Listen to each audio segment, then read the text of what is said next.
ఆంధ్రప్రదేశ్ ప్రకాశం జిల్లా అద్దంకి మండలం సింగరకొండ శ్రీ లక్ష్మీ నరసింహస్వామి శ్రీ ప్రసన్నాంజనేయ స్వామి తిరునాళ మహోత్సవంలో 2/3/2026 సంవత్సరం సోమవారం రోజున కృష్ణ బలిజ అన్నసత్ర నిర్మాణ స్థలం వద్ద వేదయజ్ఞ పరిరక్షణ సమితి చీరాల వారిచే అద్దంకి కృష్ణ బలిజ సంఘం వారు చేస్తున్నటువంటి హోమము మరియు యజ్ఞ కార్యక్రమం ఆచమనం చేయండి. ఫస్ట్ సార్ నీటిని పోసుకోండి చేతిలో ఇద్దరు ఒకేసారి. ఓం అమృతోపస్తరణమసే స్వాహ. స్వాహ అన్నప్పుడు తాగండి, ముందుగా కాదు. రెండవసారి నీటిని పోసుకోండి. ఓం అమృతాభిధానమసే స్వాహ. మరలా మూడవసారి నీటిని తీసుకోండి. ఓం సత్యం యశః శ్రీర్మై శ్రీతాం యశః స్వాహ. ఇప్పుడు మీరు అదే చేతిలో నీటిని పోసుకొని పక్కకు పోసేయండి. పంచసహస్ర సప్తవింశతి ఉత్తర శతమే కలియుగాబ్ధే ఏకో వృందః సప్తనవతి కోట్యః ఏకోనత్రింశల్లక్షాని ఏకోనపంచాశతసహస్రాని సప్తవింశతి ఉత్తర శతమే సృష్టి సంవత్సరే ద్వాదశేతి ఉత్తర ద్విసహస్రతమే వైక్రమాబ్ధే ద్విశతమే దయానందాబ్ధే శ్రీ విశ్వావసు నామ సంవత్సరే దక్షిణాయ ఉత్తరాయణే శిశిర ఋతౌ फाल्गुन मासे शुक्लपक्षे चतुर्दशम्यायां तिथौ आश्लेषा नक्षत्रे इंदुवासरे प्रातः काले ब्रह्म वसिष्ठ विश्वामित्र कपिल पतंजलि कनाद गौतम व्यास जैमिनी पाणिनि दयानंदादि महर्षि सेवते शंकराचार्ये सेवते भूर्लोके जम्बोद्वीपे भरतखंडे भारतवर्षे आर्यावतान्तर्गते पुण्यभूमौ विन्ध्यायाः दक्षिण दिग्विभागे कृष्णा कावेर्योः नदोर्मध्यदेशे आन्ध्रप्रदेशैकदेशे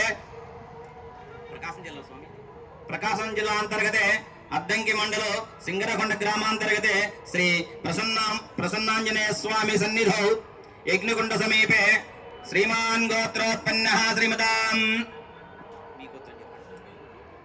गोत्रोत्पन्नः చెప్పండి గోత్రోత్పన్నః శ్రీమతాం మీ నాన్నగారి పేరు మీ నాయని గారు వెంకటేశ్వర మహోదయానం పౌత్రః మీ నాన్నగారి పేరు శ్రీమతాం నాన్నగారి పేరు చెప్పండి మహోదయానం పుత్రః మీ పేరు లక్ష్మణరావు ధర్మపత్ని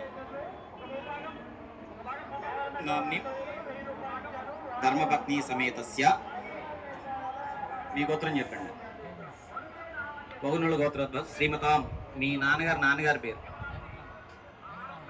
వెంకటరామి మహోదయానం పౌత్రః శ్రీమతాం మీ నాన్నగారి పేరు మహోదయానం పుత్రః మీ పేరు మీ ధర్మపత్ని సమేతస్య సభాంధవస్య సమిత్రస్య ధర్మార్థ కామ మోక్షానాం చతుర్విధ ఫల పురుషార్థం అవాప్యర్థం సర్వభూతానాం సుఖ శాంతి ఆయురారోగ్య ఐశ్వర్య అభివృద్ధ్యర్థం వైదిక ధర్మ ప్రాచుర్యార్థం విస్తారార్థం చ ఇమం వైదిక అగ్ని సూక్త పురుష సూక్త సహిత గాయత్రి యజ్ఞం కరణాయ చెప్పండి భవంతం వృణే. మీ నీటిని వదిలేయండి, నీటిని ఎదురుకి వదిలేయండి. ఇప్పుడు మనము దీనిని మహాసంకల్పము అంటాం. జనరల్గా మీకు సంకల్పం చెప్తే ఈ తదుపరి ఈ విషయాలేమి ఇందులో రావన్నమాట. కొద్దిగా సంకల్పం చెప్పేసేసి డైరెక్ట్గా వెళ్ళిపోతారు. వేదం అట్లా చెప్పటల్లా. వేదం ఏం చెప్తుంది? వేదంలో మహాసంకల్పం అని ఉంటుంది. మహాసంకల్పం అంటే ఇప్పుడు మనం చెప్పిన సంకల్పం అంతా కూడా నేను ఫలానా వారి ముది మనముడను ప్రపౌత్ర అంటే మీ నాన్నగారి పేరు కూడా చెప్పాలి. అందరికీ తెలియకపోవచ్చు కనుక జనరల్గా నాయని గారి పేరు చెప్తాను. నేను ఫలానా వారి ముది మనవడను, ఫలానా వారి మనవడను, ఫలానా వారి కొడుకునైనటువంటి నేను నా ధర్మపత్ని కలిసి ఈ యొక్క విశేషమైనటువంటి ధర్మ కార్యం చేస్తున్నాను. మిమ్మల్ని ఏమంటారు? యజ్ఞ యజమానులు అంటారు. ఏమంటారు? యజ్ఞ యజమానులు. మీరు ఇప్పుడు యజమానుల స్థానంలో కూర్చొని ఉన్నారు. మీరు యజమానులు అనమాట. యజమానులుగా మీ యొక్క కార్యాన్ని నిర్వహిస్తూ ఉంటారు మీ చేతితో స్వయంగా. ఇప్పుడు మనం పూజ చేస్తే సంకల్పం చెప్తాము, అంతవరకు పూజా కార్యక్రమాన్ని. నేను పూజను తక్కువ చేయడాల, పూజా కార్యక్రమే. కానీ అక్కడ నిజంగా జరగాల్సిన తంతు కొంతవరకే చేస్తున్నారు. ఎందుకని? సమయం కేటాయించలేక, సమయం ఇంకో చాట ఉండి ఇక్కడ చేసి మళ్ళీ అక్కడికి వెళ్ళవలసి వచ్చి కూర్చునేటువంటి దంపతులు ఎవరైతే ఉన్నారో, చేయించే కార్యం చేసే కార్యకర్తలు, యజ్ఞ యజమానులు, వారు సరైన సమయాన్ని ఇవ్వకపోవడం. ఇకంత ఫాస్ట్ జనరేషన్, వెళ్ళిపోవాలి త్వరగా. ఎంతసేపు అవుతుందంటే ఒక గంటలో అయిపోతుందా, అరగంటలో అయిపోతుందా, అంతే. అసలు మనం ఎందుకు వచ్చామో, ఈ కార్యాన్ని ఎందుకు చేస్తున్నాం అనేది ప్రధానంగా మన మైండ్లో ఉండాలి. మీకు తదుపరి విషయాల్లో అసలు మనం ఈ యజ్ఞ కార్యమంతరంలో ఉన్నాం. మనం ప్రస్తుతం అదే 7వ మన్వంతరము, ఈ యొక్క 7వ మన్వంతరంలో మనకున్నాము. అలాగే మరి కలియుగం ప్రారంభమై ఎన్ని సంవత్సరాలు? కలియుగం ప్రారంభమై ఎన్ని సంవత్సరాలు? జనరల్గా మనం చెప్పుకునే సంవత్సరం ఎంత? 2026. ఇది మనకు తెలిసింది. ఇది ఏ సంవత్సరము? క్రీస్తు సంవత్సరము, మన సంవత్సరము కాదు. మనకి ఈ సంవత్సరం ప్రమాణం కాదు, మనకి ప్రమాణం ఉంది. అందుకే కలియుగం ప్రారంభమయ్యే 5127వ సంవత్సరంలో మనం ఉన్నాము. శ్రీకృష్ణ వారు పరమపదించిన తరువాత, వారి కాలం అయిపోయిన తర్వాత కలియుగం ప్రారంభమయ్యే ఇప్పటికి 5127వ సంవత్సరంలో ఉన్నాం మనం ఇప్పుడు ప్రస్తుతం. మనకి వైక్రమాబ్ద సంవత్సరం, విక్రమనామ సంవత్సరం అంటే విక్రమార్కుడు పరిపాలించారు కనుక వారిని మన ప్రతీకగా తీసుకుంటాం మన ప్రాంతం మొత్తం కూడా. విక్రమార్కుని యొక్క శకం ఎంత? 2082 సంవత్సరాలు. అంటే విక్రమార్కుని యొక్క సంవత్సరము వారు ప్రారంభమే 2082 సంవత్సరాలు. అంటే క్రీస్తు కంటే ముందున్నారా అనుకున్నారా? క్రీస్తు కంటే ముందున్నారు.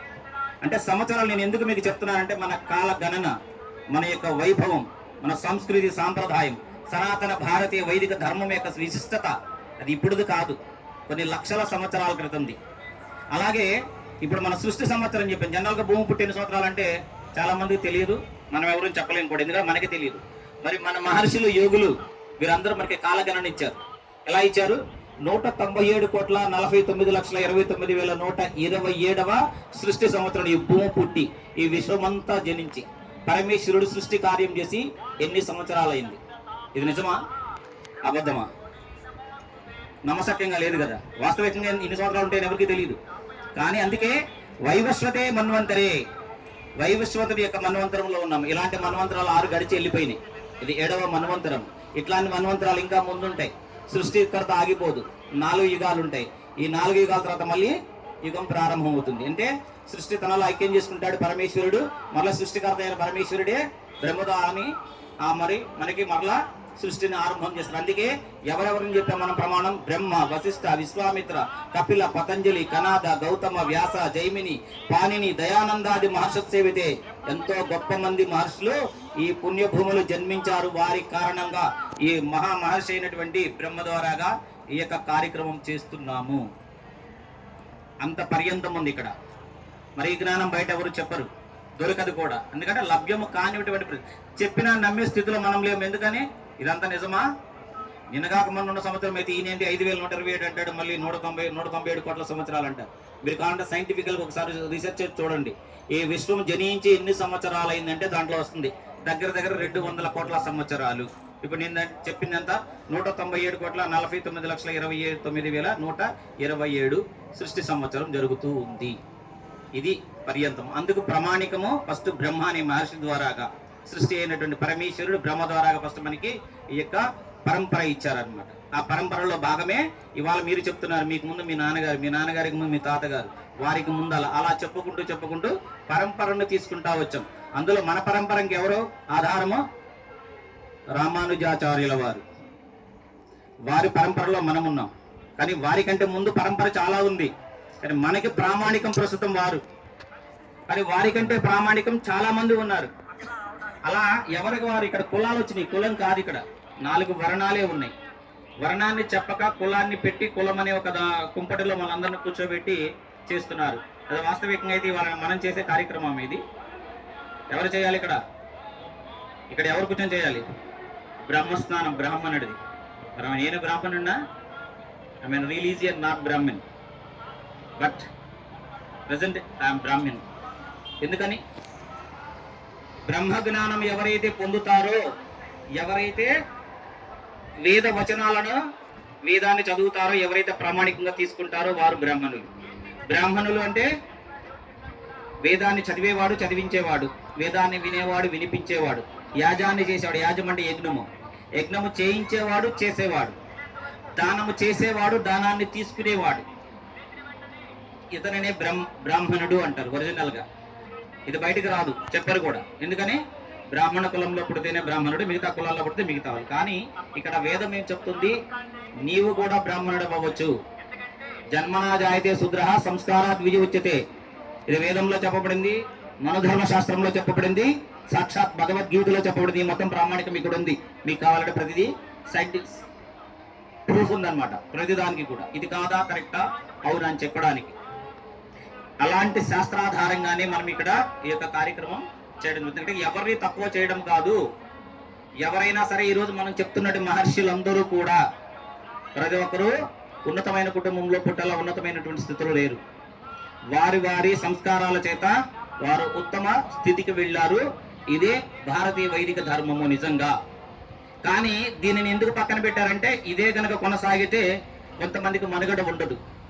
ఆ మనుగడ కోసం కొన్ని గీతలు సృష్టించి అక్కడ వరకే వారిది, ఇక్కడ వరకే ఇదేదనేది జరిగింది. దీనికి ముందు పూర్వం ఎక్కడా కూడా ఈ టైప్ ఆఫ్ ఎక్కడా లేదు. మరి ఇప్పుడు మనం పూజిస్తున్నటువంటి శ్రీకృష్ణుల వారు ఏ వంశంలో జన్మించారు? ఎవరికైనా చెప్పగలరా? యదు వంశం. యాదవ వంశం, యాదవ వంశం. మరి యాదవ వంశం ఏ క్యాస్ట్ రిలీజియన్ కింద వస్తుంది? మరి ఈరోజు ఆయన దేవుడు ఎట్లా అయ్యాడు? ఎందుకని? ఇక్కడ మరి వారిని ప్రామాణికంగా తీసుకున్న మనము, వారిని పూజించే మనము ఇక్కడ కులం అని చెప్పి తక్కువ ఎక్కువ చూసుకునే పరిస్థితులు మనం ఉన్నామంటే ఎందుకని? జ్ఞానం మన దగ్గరికి రాకపోవడమే. జ్ఞానం ఎవరి దగ్గరికి వస్తే వారు కూడా అందరూ కూడా వారి వారి స్థానాలకు వెళ్తారు. అందుకే పూర్వం ఏం చెప్పిందంటే, ఎవరైనా సరే శాస్త్రపరంగా విద్య నేర్చుకుంటే ఆ విద్య నేర్చుకున్నటువంటి వారు ఏ జ్ఞానంలో ఉండాలో గురువుగారు నిర్ణయిస్తారు. గురువుగారి దగ్గర విద్య నేర్చుకునేటప్పుడు విద్య పూర్తయిన తర్వాత అతను బ్రహ్మజ్ఞానం పూర్తిగా ఉన్నట్లయితే అతను బ్రాహ్మణుడు అవుతాడు. అతని దగ్గర బ్రహ్మజ్ఞానంతో పాటు క్షాత్ర బలం ఉంటే రాజు అవుతాడు. ఆ క్షాత్ర బలంతో పాటు అది లేకపోతే వ్యాపారం చేసేటువంటి లక్షణం కానీ, పంట పండించే లక్షణం కానీ వైశ్యుడు అవుతాడు. ఈ మూడు నా దగ్గర లేవు, నేను చేయలేను అనుకున్నవాడు శూద్రుడు అవుతాడు. శూద్రుడు హీనుడు అంటే కాదు ఎప్పటికీ. శూద్రుడు కూడా ఈ మూడు వర్ణాల వారికి సేవ చేసుకునేటువంటి వాడు. మనందరం కూడా శూద్రుడిని. అందుకే జన్మనా జాయతే శూద్ర సంస్కారాత్ విజి ఉచ్యతే అని చెప్పబడింది. పుట్టుకతో ప్రతి ఒక్కరూ కూడా, ఏ జీవి అయినా సరే, ఏ కులంలో అయినా కూడా, ఏ మతంలో అయినా కూడా పుట్టే ప్రతివాడు శూద్రుడే. కానీ తన సంస్కారాల చేత తను వర్ణాన్ని పొందుతాడు. కానీ ఇక్కడ వర్ణ వ్యవస్థ పోయింది, దౌర్భాగ్యం కుల వ్యవస్థ వచ్చింది. సరే కదా, మనం అందరూ చెప్పుకుంటే సబ్జెక్ట్ చాలా ఉంది. అలాగా మనము ఇప్పుడు వాళ్ళ ఏం చేస్తున్నామో, ఇక్కడ చేస్తున్నాము అనే దాని గురించి